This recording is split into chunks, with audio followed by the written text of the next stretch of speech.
important. And by the way, I don't know if you heard, but this morning, the owner of that bookstore fired that employee.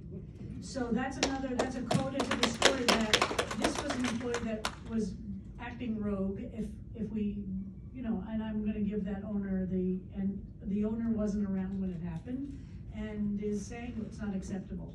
So I think the other piece to recognize is that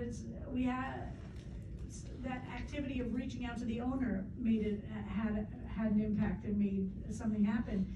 I was at another panel with J Street and the Forward earlier this week, and one thing that came out from one of the pollsters, which was really interesting, is that we have to be careful to separate anecdotal stories of things that are happening on college campuses or wherever that confirm our already held belief about what things are, and really try and dig down and to be responsible about that.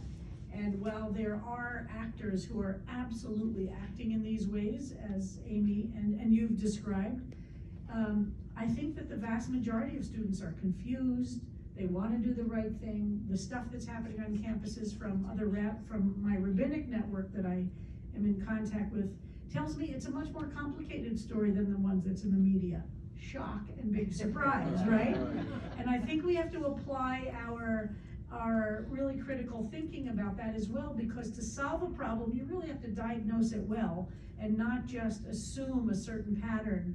And I think different college campuses are different than each other.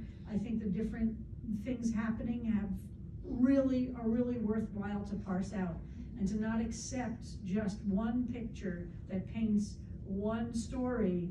And it comes out of our anxiety and fear that there's this vast amount of anti-Semitism, and I'm not sure that's true. And listening to the pollster who presented was very interesting to me, and it challenged me to think and to be a little bit more critical and to ask more questions and not assume everything in the media.